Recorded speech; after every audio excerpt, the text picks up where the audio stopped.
Le débat d'Europe Midi, le premier budget du quinquennat Macron, présenté ce matin, a-t-il été fait pour les plus riches? Pour débattre avec nous en studio, Jean-Charles Simon, bonjour. Bonjour. Vous êtes économiste et président du cabinet Statian. Mathieu Plane, bonjour. Bonjour. Vous êtes économiste également, directeur adjoint au département d'analyse et prévision de l'OFCE. Mathieu Plane, le grand jeu, les jours de présentation du budget, c'est de voir qui sont les gagnants, les perdants. On l'a fait dès midi et demi.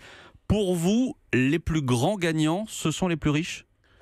Oui, il y a eu des arbitrages clairs en fait qui sont assez simples. C'est-à-dire que dans les mesures qui étaient proposées durant la campagne, il y avait effectivement la réforme de la fiscalité du capital, la taxe d'habitation, un certain nombre de choses. Mais dans les choix de 2018, la priorité a été donnée à la réforme, notamment de l'ISF, ou ce qu'on appelle le prélèvement forfaitaire unique sur le revenu du capital à 30%, qui de fait va profiter à ceux qui ont des plus gros patrimoines financiers. Il y a quasiment 6 milliards de gains fiscaux pour ces ménages-là, qui sont assez peu nombreux.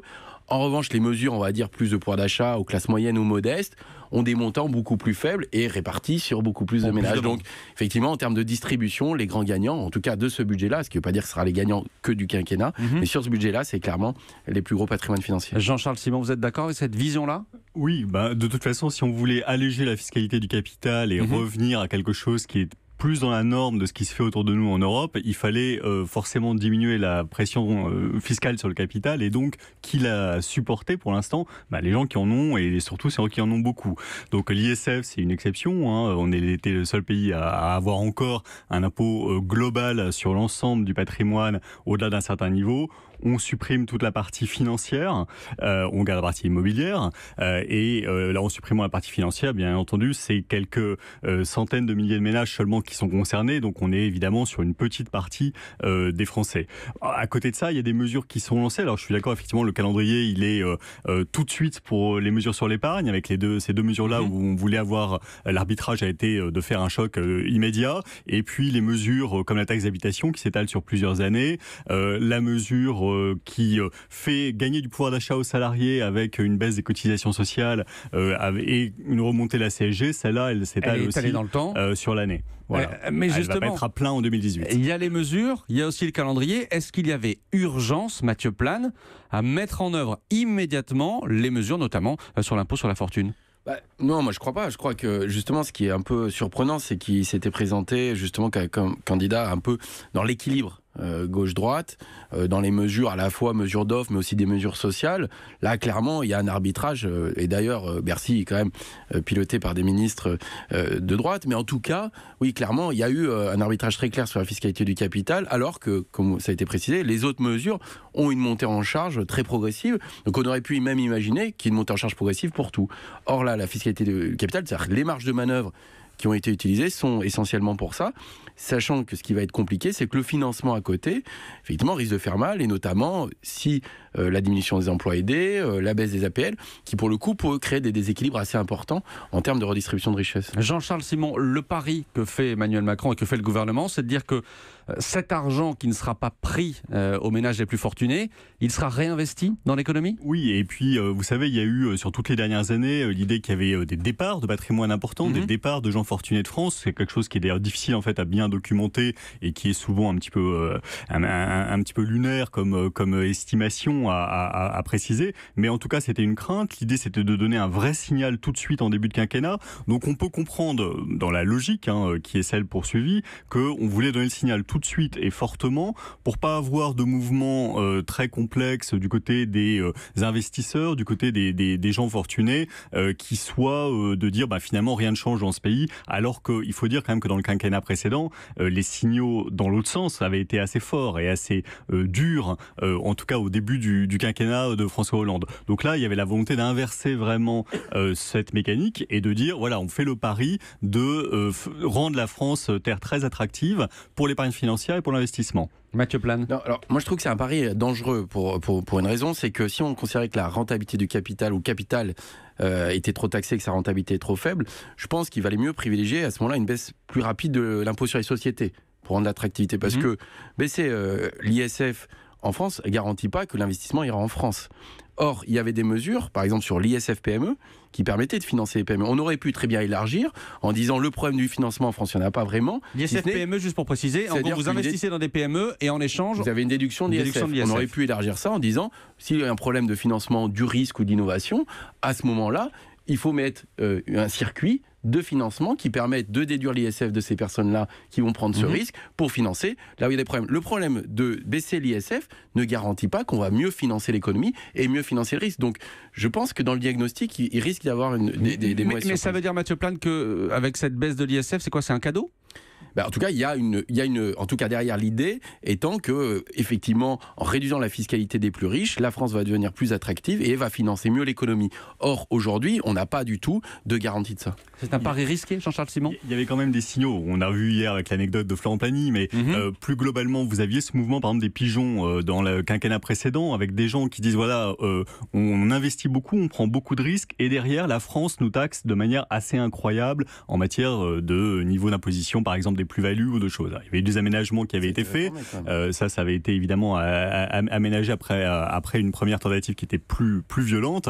Mais sur les actions gratuites, sur un certain nombre d'autres choses, les niveaux de prélèvement restaient effectivement plus élevés qu'ailleurs. Et l'ISF, donc sur la détention du patrimoine, ça c'était une spécificité. Donc l'idée c'est de dire revenez en France ou restez en France pour les personnes fortunées, et ça va donner des choses très profitables. Effectivement, c'est pas la même chose que la logique sur l'imposition des sociétés. Les sociétés, elles ont un niveau d'impôt en taux qui est élevé, mais en fait en rendement de l'impôt sur les sociétés, il n'est pas si exceptionnel que ça, l'IS français. Donc je pense que c'est pas absurde d'avoir voulu faire ce choix-là. Ça reste un pari, effectivement. C'est-à-dire que je suis d'accord sur le fait qu'on n'a pas vraiment d'études ou de fondements très évidents pour dire ça va marcher, mais en tout cas l'idée c'est d'inverser ce côté exode des riches ou riches qui sont partis et qui ne veulent pas revenir. Là, l'idée c'est de faire en sorte que ça s'inverse. Michel Sapin, ex-ministre du Budget, disait hier sur Europe 1 qu'on était tombé à bras raccourcis à l'époque sur Nicolas Sarkozy et son bouclier fiscal. C'était il y a 10 ans, mais que finalement Emmanuel Macron faisait plus ou faisait pire aujourd'hui en supprimant notamment ou en modifiant très nettement l'impôt sur la fortune. Vous êtes d'accord avec cette vision-là, Mathieu Plane? Alors oui, si on doit faire des comparaisons historiques, effectivement le bouclier fiscal avait déclenché un certain nombre de commentaires, et notamment c'est un des risques que prend Emmanuel Macron, c'est que effectivement comme ça va être concentré sur des très gros patrimoines financiers, il y aura des gains fiscaux qui vont être assez ciblés et donc dont les montants pourront aussi donner des commentaires. Après, c'était une mesure de campagne aussi d'Emmanuel Macron, réformer l'ISF. Dans les faits, c'est qu'on voit que ça fait beaucoup d'argent. On fait beaucoup d'argent. Et une fois de plus, le risque, peut-être politique, c'est du déséquilibre des gains financiers des uns, qui seront les plus riches, et des risques de perte dans les financements, plutôt là, dans le côté social. Donc c'est plutôt ce côté... Son image risque d'être écornée par ça, sur ce côté plutôt équilibriste gauche-droite, qui pour le coup, sur 2018, est quand même beaucoup plus marqué sur la droite. Est-ce qu'il peut créer aussi des... Comment dire ça, j'arrive pas à trouver le mot, mais chez certaines catégories comme les fonctionnaires, dont on a dit et répété dans le journal que pour eux ce sera un jeu à somme nulle visiblement et qu'elles ne vont pas profiter de pouvoir d'achat, de créer une attente très très forte, voire une grogne chez les fonctionnaires, Jean-Charles Simon. Mais alors, c'est pour ça, je pense qu'ils font tout d'un coup, on va dire, sur le capital, pour avoir cet effet choc psychologique et choc au monde extérieur également. C'est de dire, il fait à nouveau bon être riche en France, investir en France et gagner de l'argent en France. Donc c'est une adresse au monde. C'est une adresse au monde parce que l'ISF, encore une fois, c'est une spécificité. Autant le foncier, l'immobilier, il peut être très taxé ailleurs, y compris dans des pays libéraux. Donc ça, c'est pas choquant de mon point de vue de garder l'IFI qui sera le impôt sur la fortune immobilière, qui sera le successeur de l'ISF. Donc on s'habitue à ces trois lettres-là. Mais pour le reste, effectivement, la détention, on était un cas particulier et ça, c'est ça qui posait problème. Alors maintenant, en effet, il va falloir, s'il veut que politiquement ça ne crée pas des frustrations considérables et des reproches très importants, trouver d'autres mesures au fil du quinquennat. C'est peut-être d'ailleurs le sens d'avoir voulu sortir ce livret sur le pouvoir d'achat. Je l'ai en main, le petit livret jaune, le livret du pouvoir d'achat. De dire, voilà, je vais faire des choses dans d'autres, vis-à-vis d'autres catégories. La taxe d'habitation, c'est quand même une grosse mesure, purement pouvoir d'achat, parce que là, il n'y avait pas vraiment de sentiment qu'économiquement, ça apporter tort à qui que ce soit. En plus, c'est difficile à faire passer aux collectivités locales qui perdent de l'autonomie, même si elles sont compensées en montant.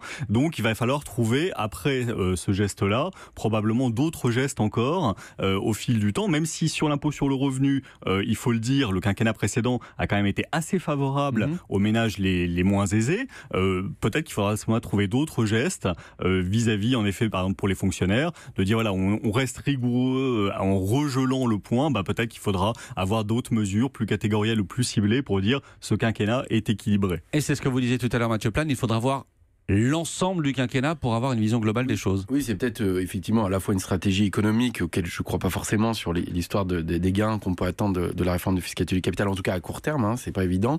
En revanche, politiquement, il est possible qu'on ait un rééquilibrage au cours du quinquennat qui soit plus avec une montée en charge des mesures de soutien au pouvoir d'achat des classes moyennes ou même des mesures sociales avec la revalorisation de la prime d'activité. Et donc, si c'était effectivement son ambition de réformer la fiscalité du capital, en termes de timing, je pense que pour lui, il valait mieux le faire en 2018 que le faire en fin de quinquennat. Absolument. Et après, effectivement, le plan d'investissement qui a été présenté va sûrement monter en charge et d'autres mesures qui vont certainement au moins un peu rééquilibrer les choses. Quitte à avoir, ce sera ma dernière question, quitte à avoir de bonnes surprises dans les mois qui viennent, parce qu'on sait que le gouvernement table sur une croissance en 2018 qui est d'1,7%, ce qui est très raisonnable. Peut-être qu'on sera au-delà. Ça apparaît raisonnable. En tout cas, là, cette année, en 2017, on a bien vu qu'on a eu plutôt une bonne surprise par rapport à ce que critiquait encore la Cour des comptes il y a quelques mois sur l'exécution du budget de 2017. Finalement, non, la croissance n'est pas mauvaise. La conjoncture globale semble orientée positivement. Donc, pour 2018, c'est ce que vient de dire le Conseil des finances publiques, tout ça semble raisonnable. Mathieu Plane. Oui, vous avez raison. C'est-à-dire qu'effectivement, la croissance est quand même et la bienvenue là-dedans. C'est-à-dire qu'il n'est pas obligé de faire d'efforts budgétaires supplémentaires et donc ça lui donne des marges de manœuvre supérieures et plus souples. Et ce qu'il faut souligner, c'est qu'on n'est pas non plus dans une période de réduction à marche forcée des déficits. Et donc, on a surtout des transferts. Hein. On n'est pas dans la phase de début, par exemple, du quinquennat Hollande. Et donc, c'est surtout ces transferts qui vont jouer. Et donc, le fait qu'il n'y ait pas de marche forcée du déficit fait que même on risque d'avoir quelques frictions avec Bruxelles. Merci beaucoup. Merci Mathieu Plane, économiste, directeur adjoint au département d'analyse et prévision à l'OFCE.